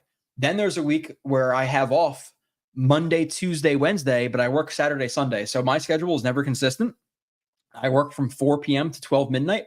So I either got to do the show at nighttime when I'm off and my wife is home, or I got to do the show during the day when hopefully my wife is home, or I can get my mother or my mother-in-law to come over and watch the baby for 2 hours. So my schedule is wild, and I'll never really have a consistent stream time unless I go back to like day shift. I go back to day shift. Okay. Friday nights at 8, again, but yeah, I can't do it with my schedule. Fourth. Okay. No game is a guaranteed win. It is not. Swolsey says Jefferson, JFM, and Huff have yet to be replaced. They are sorely missed. Not a good look for JD, who I've defended. Yeah. Again, Jefferson versus Kinlaw was a thing that right from the jump. I know Rich will back me up, and I know Swolsey. Actually, Swolsey, you probably will too. Sluggo, a lot of people who are in here all the time. Hawk is in here all the time. Said it right from the jump. I like Jefferson's film a lot more than Kinlaw. A lot. And they signed him for double the price. And then you have a situation where Jefferson, after he signed with the Browns, said that, hey, I was willing to come back to the Jets for the same price or whatever exactly he said, but the Jets were too busy to answer the phone.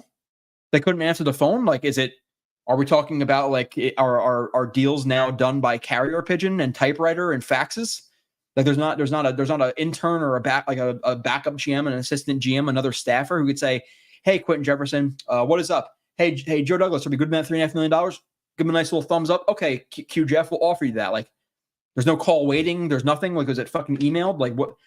Braille? Like, what happened? That still makes no sense.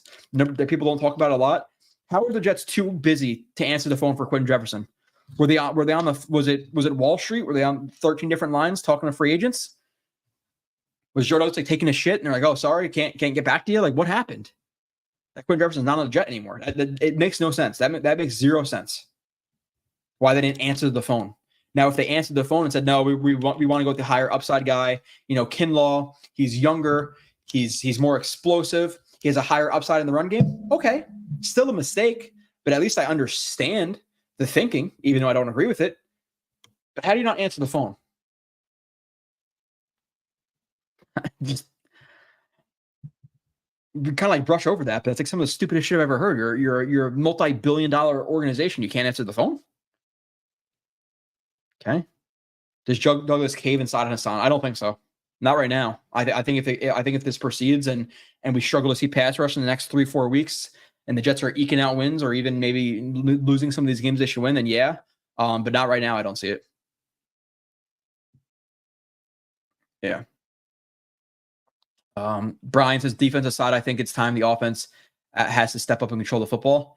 Yeah, and I'm not going to say you're wrong there, Brian. If it's going to be a thing, hey, the Jets are going to be in a lot of ball control games, then ball control right back and run the ball. The thing is, it takes teams a little bit. It takes a little bit to really, get continuity on the offensive line. Both run game and pass game. Run game more so than pass game. Just knowing how explosive your guys are, how much you need to help on the first level. Exactly what they'd like. So the run game will get better, undoubtedly. I'm not concerned about the run game being this bad for the rest of the season. That is for sure. So they will be better in there. T. Rivera says, Joe, it's just the first game. I am not panicking yet, but your opinion how good this defense line is and how much better they can get stopping and rushing the QB. Give me your projection for this year. Listen, like I think without Reddick, I think I really do think they're a below average group without Reddick. I do. I think they're a below average defensive line with really good linebackers, with decent safeties, and an elite corner group. I still think that could be a top 10-ish defense.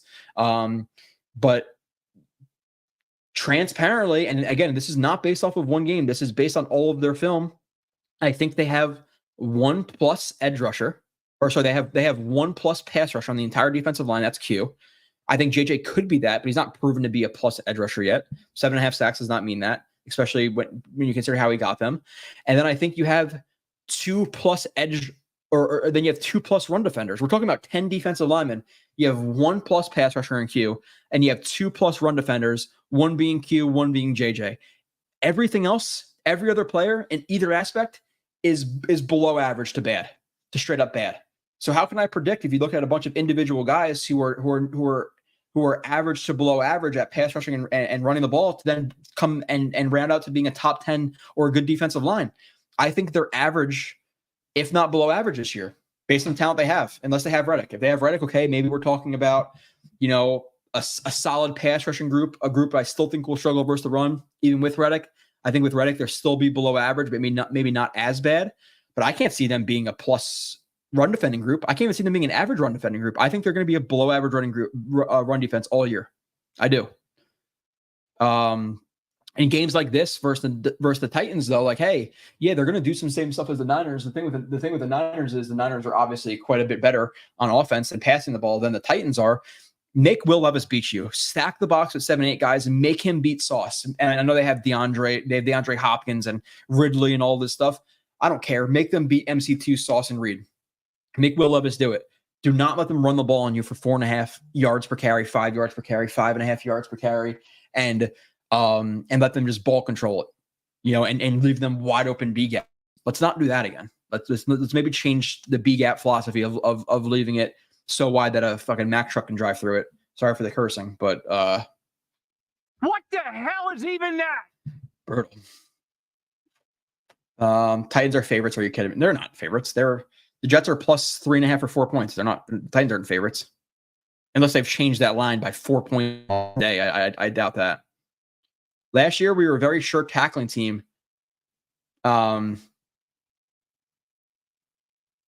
Yeah, no, first aid Jets. I'm not just being contrary here. The Jets missed a lot of tackles last year.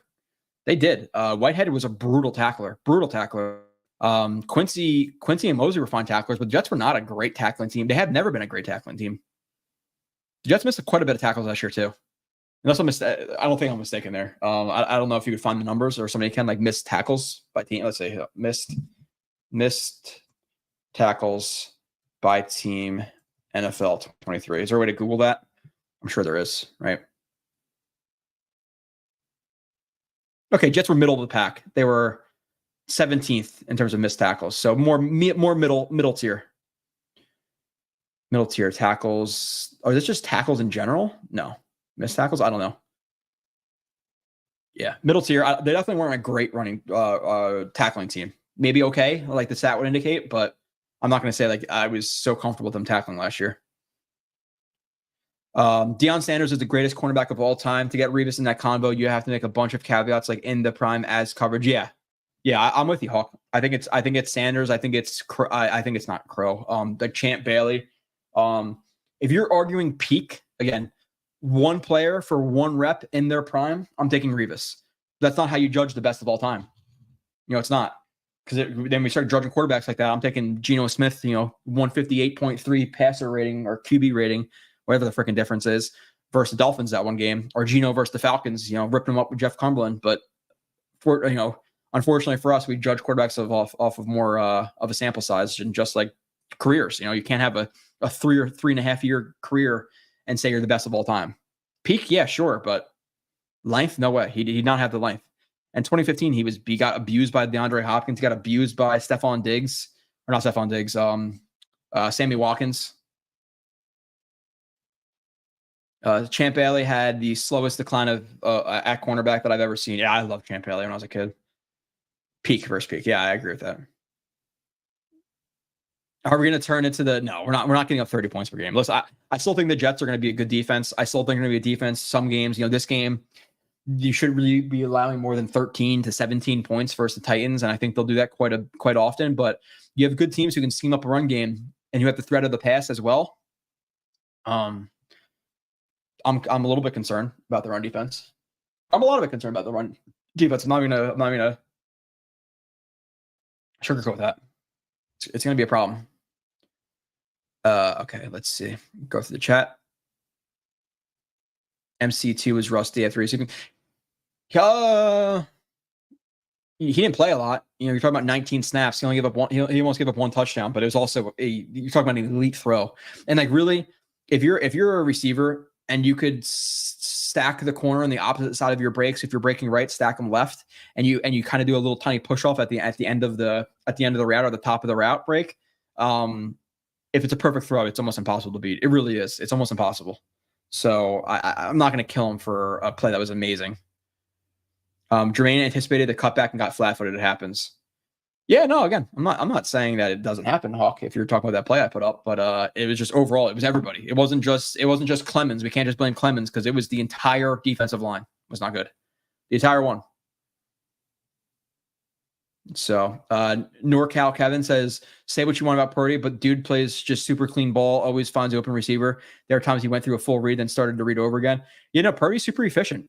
Again, he's not a guy. He's not Patrick Mahomes. He's not Josh Allen. He's not Lamar Jackson. He's not going to be a guy who can overcome the odds or maybe like take a bad team to winning a game. But if you have him on a good team, he's going to operate that system as efficiently as possible. And when you have a guy like Kyle Shanahan, then that's all you really need. So he's a good quarterback. He is. 8 consecutive scoring drives in this defense. Yeah. Again, and like the defense at certain times is it can disappoint, and sometimes it's a thing where they're on the field so long and stuff. But like, what was that? I think it was a Seahawks game, right? Seahawks game again, another must-win game a couple of years ago.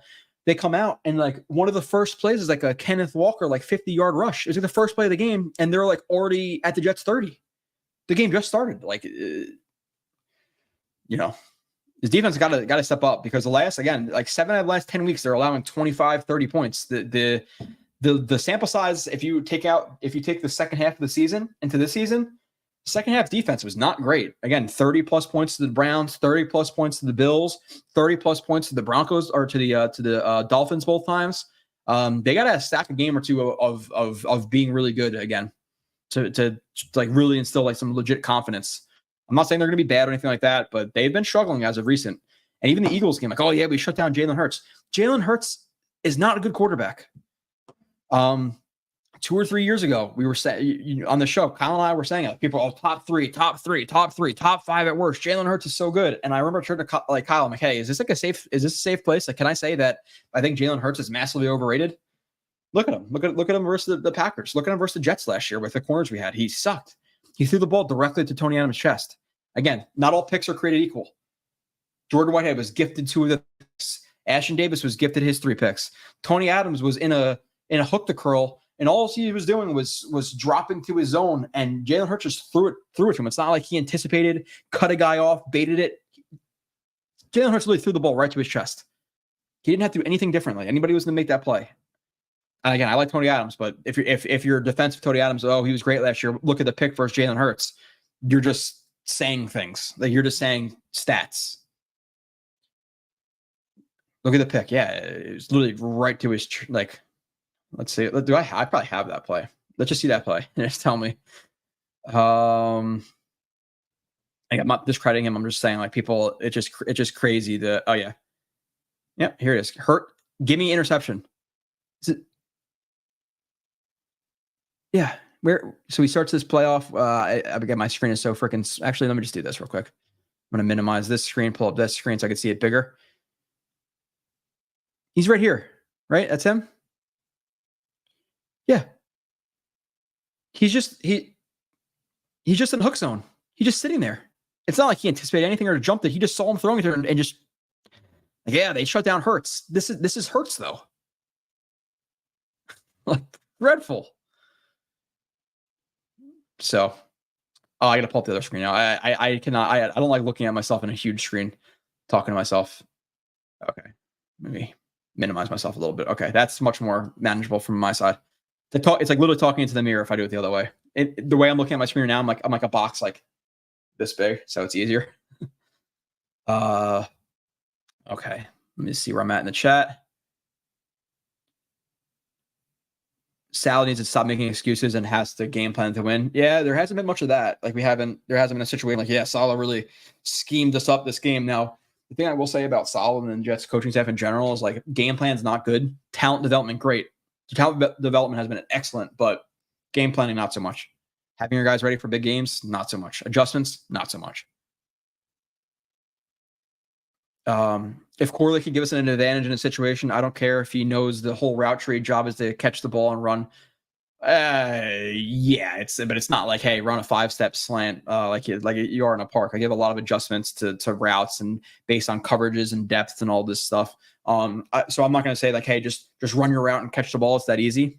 That's really simplifying a pretty complex game. What I will say is you draft him to be a yak king. Get him an end around. You saw Debo in the backfield getting handoffs. You saw swing screens. You saw all this stuff.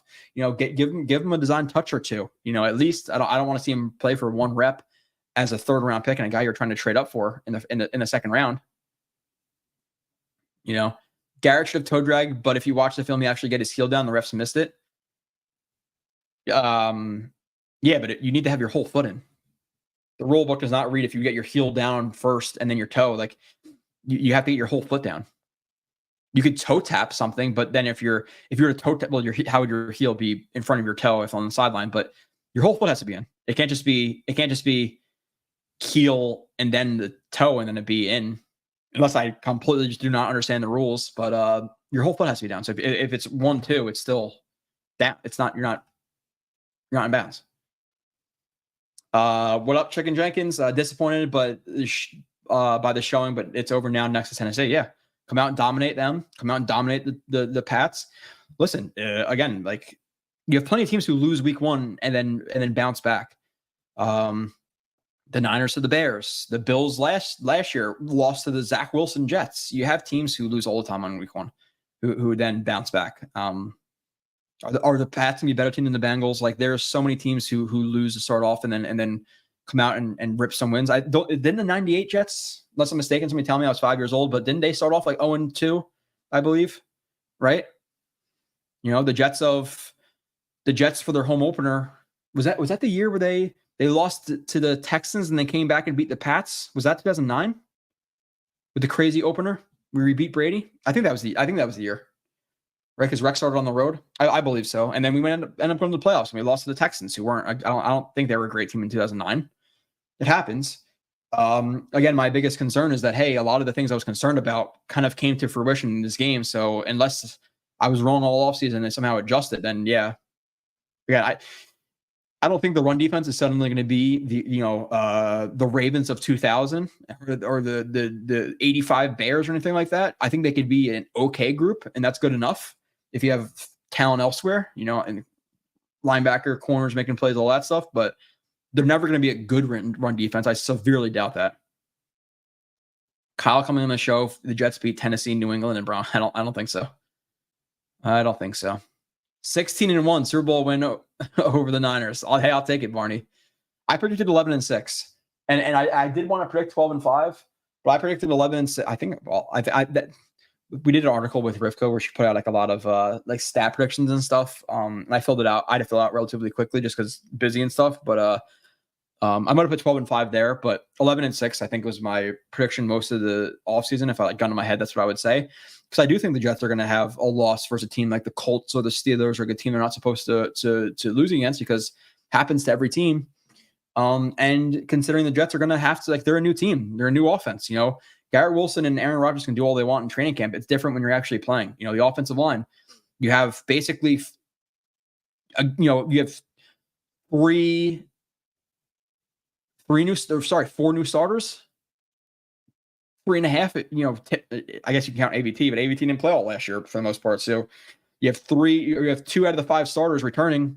One of them was a rookie last year, and one of them didn't play the last 3 quarters of the season, whatever it was. Jets scored 3, Niners scored 2. Yeah. Yep, Lazard, Brees. For some reason, I'm completely blanking out on the Debo. Oh, the Debo was like an end around. It was like an end around or a jet sweep, right? And then DJ Reed missed a tackle. That's what that was. I blanked out on it. What it was. Yeah, I don't think we have to doubt making the playoffs at this point. I still think they have a relatively easy schedule and they have a lot of talent. But not the showing you wanted versus. But listen, the Niners are a Super Bowl team. They are. There's a reason they keep getting back there. They're really well coached. You have a really good coach with a lot of time to prepare with a team who's been together for years. You know, there's not going to be like that period where they have to adjust to each other. So Tennessee is favored. Dakota, I don't know where you're looking at that they're favored here. Pull up my DraftKings right now, this was a bet. I'm usually pretty good at betting and like the fantasy football stuff, but I went 1-4 in fantasy football and I lost all my bets. Not a great week in terms of the sports betting world. But at the end of the day, I was like, you know what? If I lose all these bets and shit, but the Jets win, who cares? Like I couldn't care less if I lose in fantasy, but the Jets win. But nothing good was happening. Nothing good. The line. Why is it pulling up baseball? The line for the Jets game is. Yeah, they're minus. Sorry, I said plus before. They're minus 3.5. They're favored. At least DraftKings, unless FanDuel has that different of numbers, which I doubt. Is legend. I appreciate that, MM. Not only are the Jets bad versus, which by the way, I gotta hop off at 1:45, like hard time today. We're just as bad between the 20s, bend but don't break. That's part of the shell concept, right? Bad versus run, but we're bad between the 20s. Yeah, like I'm not. I guess you could say that. Like you want to see the Jets. I think the 20s thing is like, hey, force more turnovers, but I think the teams can pretty like conservatively drive the ball in the Jets in prior years because they didn't have to force anything. So it kind of led them to being bad between the 20s. But I think that could be more so because of the offense not scoring points and not making teams really force the ball versus the Jets. It was a very like conservative game plan, just dink and dunk, and then the Jets would eventually stop them in the red zone. So I think that's kind of part of it. 13-4 still on. Hey, it's possible. It's possible. It may make more sense to trade for Clowney before the deadline instead of Devontae need run D support. Yeah. I could see the Jets trading for a player like Clowney, especially if the Panthers, they looked awful, right? They got absolutely blown out versus the Saints. But they're a team who might win only 1 or 2 games. What's their need for Clowney? The Jets trade for him. But at that point, great Jet Shark, like we were talking about Reddick being here and fitting Devontae. You could fit Clowney and Devontae at that point because the contract's prorated, so he's making like $12 million. So let's just say he's making. Let's make it easy and say like that's not easy. Probably like $700,000 a game or something like that. So you get him with only 7 games left, 7 times. It'd probably be like $4 to $5 million for Clowney. You're getting a lot of that money back from Reddick, and then Devontae would only cost like $7 or $8 million. So you could fit both, especially if Reddick is not here. And that obviously at the point where Reddick's not here, that's why we're signing Clowney. So if he doesn't report, the Jets may have to do both. So yeah. Brees, I think Brees also apologized to Rodgers, didn't he? So like that wasn't up to my standard, which it wasn't. It's definitely more so the offensive line lack of blocking than it was Brees not finding lanes and stuff because he didn't really have an opportunity. There's a player or two where I didn't think he had the best like spatial awareness and he ran into a tackle. So I don't even think and then the drop and then the fumble. And I didn't see like amazing running of the ball from him. There was a situation where I forget exactly what the play was, but he's like kind of isolated with a linebacker in a B gap, and instead of kind of making a move on the linebacker, juking him out, maybe making a play, getting a couple of extra yards, he kind of just turns into contact and just drives his legs. So I don't think Brees looked great in this game, regardless of the offensive line. Nobody did. Like again, there was nobody. Like I was reaching for studs in this game, reaching. Have to go, but want to say always appreciate your honesty, Joe. That's why I come here. You know your shit. That's for sure. I appreciate it. And it's not fun after these games because we're going to harp on the negative of what we talk about all season. And I don't want to be that guy. Like I want to come in here and the Jets beat the Niners, 31-17. They blew them out. Yay. Everything's great. But they got shellacked. They got shellacked for things, specifically for things we were concerned about. Coaching, and lack of defensive line talent. So 49ers could have scored 40 or points or more, but Shanahan gave Salah a break, 8 straight scoring drives. But yeah, just running the ball. The Jets defense was getting torched, dude. Torched. 49ers made a mistake by not double teaming Garrett all day.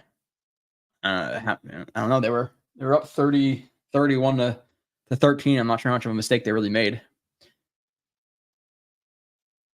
Which, by the way, we scored? Did they miss an extra point? Like, did I miss that again? I just started pounding. So I forget. I guess they missed an extra point. How they 19 instead of 20? I know they went for 2 at the end, right? No, they went for 2. Oh, so they went for 2 twice, right? Because you had a Rodgers play where they went for 2. Brees didn't get it, and then I guess the last play of the game they went for 2 with Tyrod and didn't get it. Okay, so they went for 2 twice. They didn't miss an extra point. But like really, like again, late second quarter, early third, the beverages are flowing because I just like I know what this is. I'm just gonna. I literally. So basically, the Jets played so bad that I got drunk and then took off of work the next day. I'm not even kidding. Like I was supposed to work. Today's Wednesday. I was supposed to work Tuesday night. They were getting blown out. I'm like, I'm not going to work tomorrow.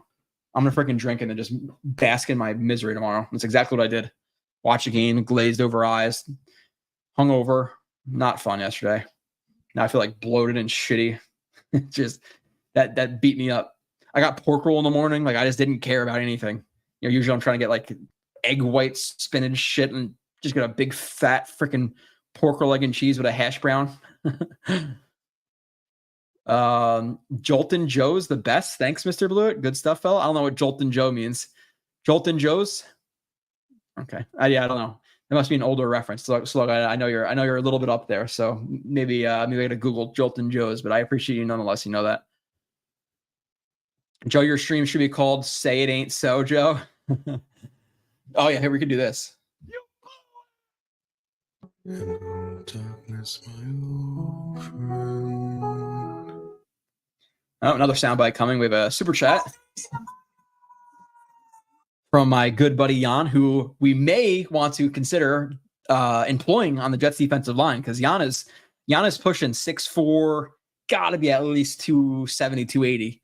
So maybe Jan's the run stuffer we need on the edge there. Jan, are you up for it? But he says the takeaway from this game was that our big players did not show up great. Quinn and Quincy all played okay, but not great. Can't wait for the review.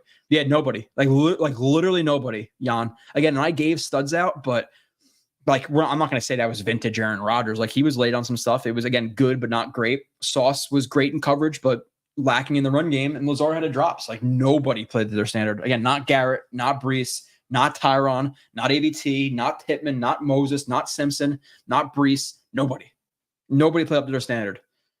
Quincy played fine, but he wasn't out there making a ton of plays. You know, Ashton Davis got burned twice again. Something I think Jets fans generally overrate or mostly overrate.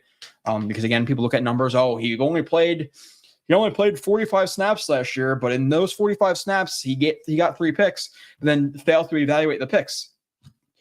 You know, I know specifically one of them. You had him in a curl to flat and like a cover. I don't know if it was a cover 3 or whatever it was. And Mahomes is scrambling for like 14 years behind the line of scrimmage and just throws the ball up and it's right to Davis. Like every pick is not created equal.